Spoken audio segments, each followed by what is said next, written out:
knowledge, the new world currency.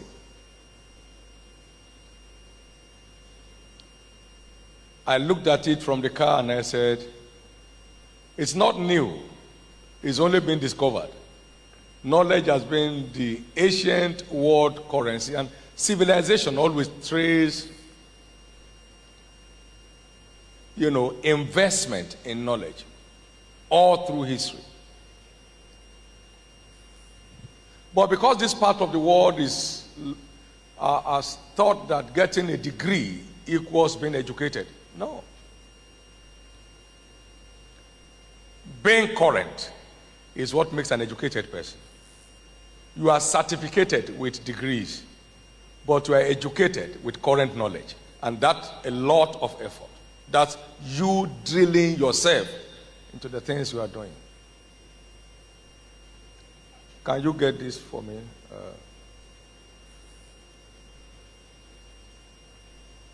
Just that. Now, these were my notes for last year. Handwritten. There is no foreign handwriting here.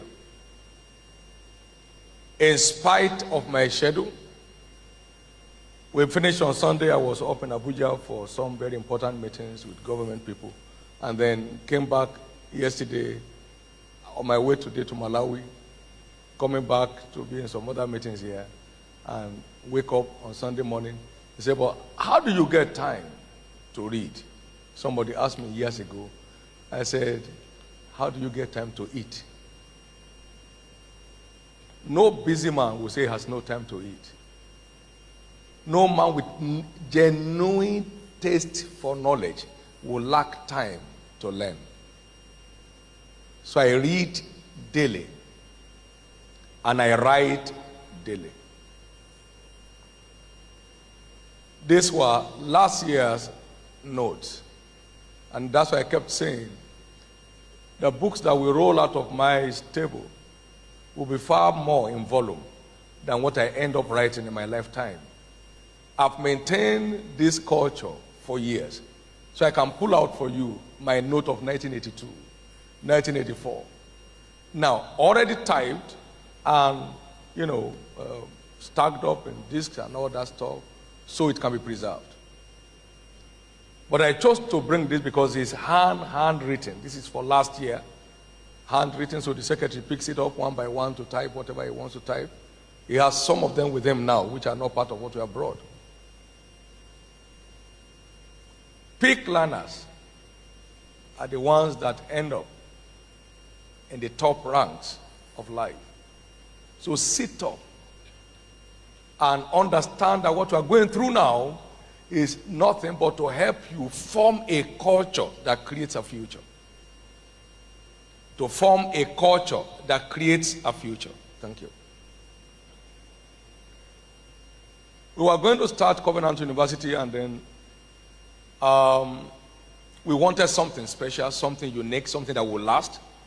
So what do? So I took time out, went on the net, plucked out 9 striking, enduring, impactful institutions like Harvard, like Yale, like Columbus, like Princeton, and sat down with them and went through their history, their developmental process, their leadership style, saw the uniqueness of each one. Because if something has lasted 366 years, another one has lasted 1,000 years, it's good to learn from them. All the ones in Nigeria have lasted only 20 years and they have lost relevance. So how do we do it? So spend time, because that's not in Genesis, that's not in Proverbs, that's not in Revelation. It's current knowledge. How do you get what you need to do what you should do at the best? I mean, it takes peak learners to enjoy peak performance. So after all of that, I was equipped, had direction, knew what way to go, was able to design what we needed to do. All that you call funny philosophy, they were my direct words. All that you found motto, they didn't come out of committee meetings. We had the first meeting in November 1999 in starting this university. November 1999. You don't get anything great done carelessly. All of you have a great future, but we need a great deal of investment together.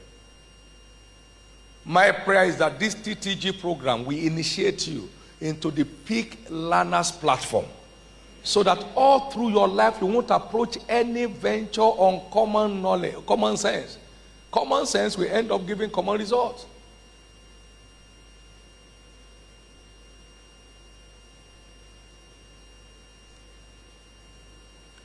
This church today has made some bit of impact around the world. I never stepped a Bible school ground in my life. That's what they call peak learning. The first Bible school class I attended was where I was teaching. Now, the program developed 22 years ago, is it 23 now? 23 years ago, is still relevant today and for tomorrow. We have had governors in class, we've had judges in class, we've had generals in class. Everybody taking note profusely. Now, this all came out from the laboratory of learning. So don't go into fashion designing with common sense that you can sew something, then you are a fashion designer. No. Sit down and find out who has made it big in this field. What did they have to do? How did they begin? What were the challenges they made? Then you are well equipped. Otherwise, you become a market woman just selling sachet water by the roadside. You can make an outstanding thing out of any venture, no matter how ordinary it may look like. It depends on the depth of knowledge involved in your pursuit. Don't just go and say you are a barber and then you start barbering. That's not barbering. I mean, anybody, these are all, the equipment are all over the town. What will make it different? We have a barber, I have one of my precious sons here, he's a barber. He has about 40 different salons across Lagos. He barbs today for most of the ambassadors. How did he get there? They carried their head to his shop. And yet somebody else has been there for 20 years and nothing is happening because it's just approaching on common sense. On the way to my place in Lagos, I used to see some northern people selling tea, in the night at 1 a.m. So I asked myself, do you use common sense? Who is passing now? And then you now get up, down home at 3 a.m. You say, you are tired. Tired doing stupid things. So you don't have a choice. What you are coming out with at Covenant University is certificate. Education is what you acquire after you have left here. And that is what will define your ultimate position. So get ready. I am not looking forward to you just making a means of livelihood. I'm looking towards you making many live through ingenuity, innovation, creativity, and a value-driven lifestyle by a tireless investment in learning. Then you'll be on your way taking your lead.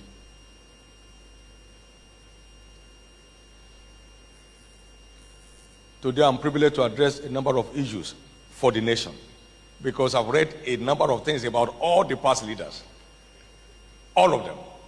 From Azikwe, Tafawa Balewa, Ahmadu Bello, Awolowo. I have plenty of those talks. All the lectures of Ojukwu during the war, fantastic brain, unusual intellectual.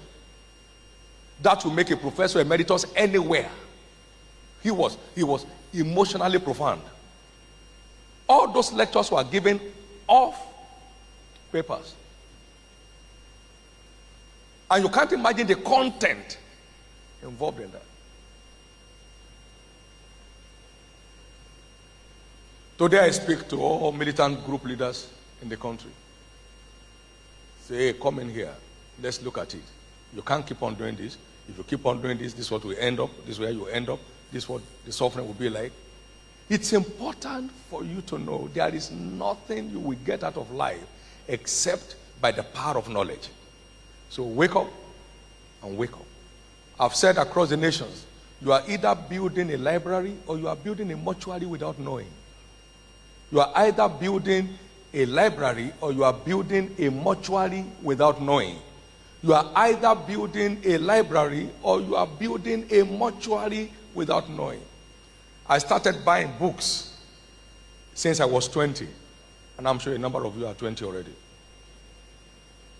And some of the books I bought when I was 20 are still on my shelf today. Not for decoration, for consumption. For consumption. I bought books one time, and I think I've told you before, worth $9,600. Then, 1987. $9,200 will buy you 2 good Nigerian kind of cars. Then. And something humorous happened. My wife said, "What did you come back with?" Because he saw boxes just coming. And I said, "Come and see." And got her to my library. We had 3 rooms, but one was a library. If you have 20 guests, it doesn't matter. There is a library secluded. It's an altar where future is created. That is not negotiable with anybody. I would rather sleep in the living room than have my library invaded by strangers or visitors. No. And I opened the first box. It was books down top to bottom. Second box, my wife said, "No." Any other thing? He said, "What else?" I said, "No, nothing else. That's all else."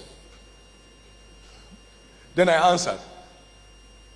I said, "The content of these books, if understood by me, can make me a manufacturer of the things I will have bought." Come and say value for knowledge. That's what will take you to where you are going. I don't care what kind of dress you are wearing and how much it costs. Nobody's interested. Nobody is interested. One day, one of my daughters said, "Hey, this is gold. One wristwatch." I said, "Gold? Are you sure?" I said, "Yes." I said, "Go and sell it because I don't need it." Because I don't know what gold is. I've never seen one.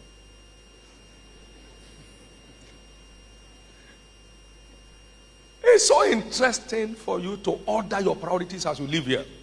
You must never lose value. God will not be pleased with you if you lose value. Everything to make you a peak learner has been put into you. Now go and do it. And that will help you. And a learner is always with a note. He takes note of lessons learned. That's what makes a learner. It's not just a casual reader. A learner does not lay his back on the bed. Did you read like that to pass your exams?